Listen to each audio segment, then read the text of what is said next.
Hi friends, ഇനി ഞാൻ വന്നിരിക്കുന്നത് ഒരു ബർത്ത്ഡേ ഫ്രോക്കിൻ്റെ മോഡലായിട്ടാണ്. ഇപ്പോൾ ട്രെൻഡി ആയിക്കൊണ്ടിരിക്കുന്ന നെറ്റ് ടൈപ്പിൽ വരുന്ന ഫ്രോക്കാണ് കേട്ടോ ഞാൻ തയ്ച്ചിരിക്കുന്നത്. അപ്പോൾ എൻ്റെ ഏജ് വരുന്നത് 7 to 8 ഇയേഴ്സ് ആണ്. അപ്പോൾ എൻ്റെ മുകളിലത്തെ ആ ഫ്രോക്കിൻ്റെ ടോപ്പിന് വേണ്ടത് 1/2 മീറ്ററും താഴെ നെറ്റിനും ക്രേപ്പും ഫാബ്രിക്കാണ് നമ്മൾ കൊടുക്കുന്നത്. അപ്പോൾ അത് ഞാൻ ഇവിടെ 2 മീറ്ററാണ് എടുത്തിരിക്കുന്നത് കേട്ടോ. അപ്പോൾ ആ ഒരു മോഡലാണ് തയ്ച്ച് ഞാൻ കാണിക്കുന്നത്. ഇപ്പോൾ ഈ മോളിൽ കാണുന്ന ഈ തുണി 1/2 മീറ്ററാണ് കേട്ടോ ഞാൻ എടുത്തിരുന്നത്. അതിപ്പോൾ 7 മുതൽ 8 വയസ്സാണ്. ആ ഒരു അളവിൽ വേണ്ടി 1/2 മീറ്റർ മതിയാവും. നമുക്ക് സ്ലീവ് കിട്ടില്ല. നമുക്ക് അതിൻ്റെ പകരം ഞാൻ എൻ്റെ ബാക്കിൽ ഒരു ബോ കൊടുത്തിട്ടുണ്ട്. അപ്പോൾ സ്ലീവിന് ഞാനിവിടെ പൈപ്പിംഗ് ആണ് കൊടുത്തിരിക്കുന്നത്. നെറ്റ് ഫാബ്രിക് ഉണ്ടല്ലോ, അത് വെച്ചിട്ട് തന്നെ ചെറിയൊരു പൈപ്പിംഗ് കൊടുത്തിട്ടുണ്ട്. അതുപോലെ താഴെ ഞാൻ ഇങ്ങനൊരു സാറ്റിൻ റിബൺ ഉണ്ടല്ലോ, അത് ഇതുപോലെ കൊടുത്തിട്ട് ചെറിയൊരു ബോ ഇതുപോലെ ഞാൻ ഒരു പൂവിൻ്റെ ഒരു ബോ കൊടുത്തേക്കാണ്. അത് റെഡിമെയ്ഡായിട്ട് നമുക്ക് പുറത്തുനിന്ന് വാങ്ങിക്കാൻ കിട്ടുന്നതാണ്. ബാക്കിൽ ഇതുപോലെ ഇൻവിസിബിൾ സിബാണ് ഞാൻ കൊടുത്തിരിക്കുന്നത്. ഇതിൻ്റെ സ്റ്റിച്ച് ചെയ്യുന്ന വീഡിയോ ഞാൻ കൊടുത്തിട്ടുണ്ട്. ഇനി താഴെ ഇതുപോലെ ബാക്കി വന്ന തുണി കൊണ്ട് തന്നെ ഞാൻ ഒരു ബോ ഇതുപോലെ ഉണ്ടാക്കിയിട്ടുണ്ട്. അതുപോലെ ഒരു ഹെയർ ബോയും ഉണ്ടാക്കിയിട്ടുണ്ട്. ഇതിൽ സ്ലീവ് കിട്ടണത് 1/2 മീറ്ററിൽ കുറവായിരിക്കും. ഇനി താഴേക്കുള്ള ഈ ഒരു നെറ്റ് പീസ് ഞാൻ 2 മീറ്ററാണ് കേട്ടോ എടുത്തിരിക്കുന്നത്. അപ്പോൾ ചെറിയൊരു ചുരുക്ക് മാത്രമേ നമുക്ക് ഈ ഒരു 2 മീറ്ററും കൊണ്ട് കിട്ടുള്ളൂ. അപ്പോൾ കൂടുതൽ ചുരുക്ക് വേണമെങ്കിൽ 4 മീറ്ററോ 3 മീറ്ററോ നിങ്ങൾ എടുക്കാം. അപ്പോൾ ഇതിൻ്റെ താഴെ നിങ്ങൾക്ക് സാറ്റിൻ ഫാബ്രിക് കൊടുക്കാം, ഇല്ലെങ്കിൽ ഇതുപോലെ ക്രേപ്പ് ഫാബ്രിക്കും കൊടുക്കാം. ഇപ്പോൾ ഇവിടെ ഞാൻ ക്രേപ്പ് ഫാബ്രിക്കാണ് കൊടുത്തിരിക്കുന്നത്. അപ്പോൾ ഇതിൻ്റെ മീറ്റർ റേറ്റ് വരുന്നത് 50 രൂപയും നെറ്റിൻ്റെ 40-45 രൂപയാണ്. ഇനി ഇതിൻ്റെ അടിയിലായിട്ട് ഞാൻ ഇതുപോലെ ലൈനിങ് കൊടുത്തിട്ടുണ്ട്. പിന്നെ ഇതുപോലെ സ്റ്റിഫ് നെറ്റും കൊടുത്തിട്ടുണ്ട്. അത് കുറച്ച് ഭാഗം ഫ്രണ്ടിൽ മാത്രമായിട്ടാണ് ഞാൻ കൊടുത്തിരിക്കുന്നത്. അപ്പോൾ അത് ഞാൻ ലൈനിങ്ങിൻ്റെ നല്ല വശത്ത് കണ്ടോ, ഇതിൻ്റെ അടിയിലായിട്ടാണ് ഞാൻ സ്റ്റിച്ച് ചെയ്ത് കൊടുക്കുന്നത്. അത് ഇറക്കത്തിലല്ല, ഇച്ചിരി കയറ്റിയിട്ടാണ് ഞാൻ സ്റ്റിച്ച് ചെയ്തിരിക്കുന്നത്. അപ്പോൾ നല്ല സ്റ്റിഫായിട്ടിരിക്കും. അപ്പോൾ നമുക്ക് ചുറ്റും സ്റ്റിച്ച് ചെയ്യണമെങ്കിൽ അങ്ങനെ ചെയ്യാം.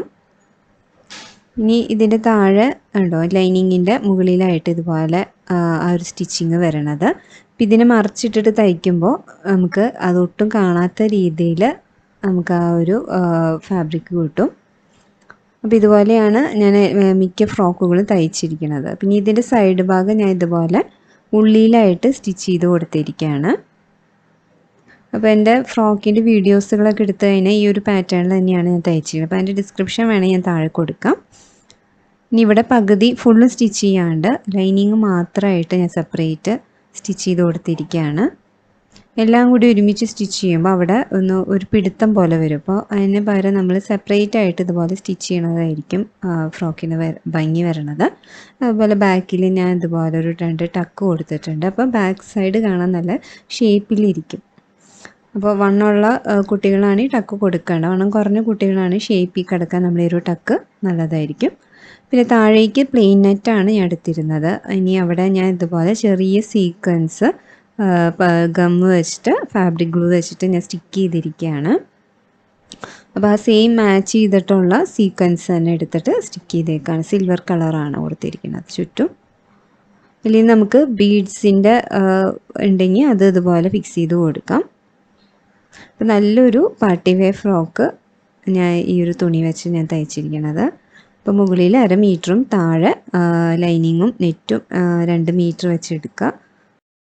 ഇപ്പോൾ നിങ്ങൾക്ക് ക്രേപ്പ് ഫാബ്രിക് ഇല്ല, സാറ്റിൻ ആണെങ്കിൽ അതും നമുക്കിതുപോലെ കൊടുക്കാം. അപ്പോൾ ഇതിപ്പോൾ ഈ ഒരു ചുരുക്കിലാണ് 2 മീറ്ററിൻ്റെ ചുരുക്കാണ് നിങ്ങളിപ്പോൾ ഈ കാണുന്നത്. നിങ്ങൾക്ക് ഇത്തിരി കൂടി ചുരുക്ക് വേണം, നല്ല സ്റ്റിഫായിട്ട് നിൽക്കണമെങ്കിൽ മാക്സിമം ഒരു 4 മീറ്ററെങ്കിലും നിങ്ങൾ എടുക്കണം. അപ്പോഴാണ് ആ ഒരു പഫായിട്ട് ആ ഒരു കാണാം, ആ ഒരു ഫ്രോക്കിൻ്റെ സ്കേർട്ട് കാണാൻ ഭംഗി വരിക. അപ്പോൾ അത്യാവശ്യം ചുരുക്ക് മതി എന്നെങ്കിൽ നമുക്ക് 2 മീറ്റർ വെച്ചിട്ട് നല്ല ബഡ്ജറ്റ് ഫ്രണ്ട്ലി ആയിട്ടുള്ളൊരു പാർട്ടി ഫ്രോക്ക് നമുക്ക് തന്നെ വീട്ടിൽ സ്റ്റിച്ച് ചെയ്തെടുക്കാവുന്നുള്ളൂ. അപ്പോൾ ഇതിൻ്റെ മെഷർമെൻറ്റ്സാണ് ഞാൻ ഇവിടെ കൊടുത്തിരിക്കുന്നത്. അപ്പോൾ ഇവിടെ ഫ്രോക്കിൻ്റെ ടോട്ടൽ ലെങ്ത്ത് എന്ന് പറയുന്നത് 31 ഇഞ്ചും പിന്നെ ബോഡീസിൻ്റെ ലെങ്ത്ത് 11 ഇഞ്ചുമാണ്. അപ്പോൾ അതിൽ നിന്ന് മൈനസ് ചെയ്ത് കിട്ടണതാണ് ഇവിടെ സ്കേർട്ടായിട്ട് കിട്ടുന്നത്. അപ്പോൾ 7 മുതൽ 8 വയസ്സുള്ള ഒരളവിലാണ് ഞാൻ ഈ ഒരു ഡ്രസ്സ് തയ്ച്ചിരിക്കുന്നത്. അപ്പോൾ എല്ലാവർക്കും ഈ ഒരു പാറ്റേൺ ഇഷ്ടപ്പെട്ടെങ്കിൽ നിങ്ങൾ തയ്ച്ച് നോക്കാം. ഇനി ഒരു പുതിയൊരു വീഡിയോ ആയിട്ട് കാണാം. ബൈ.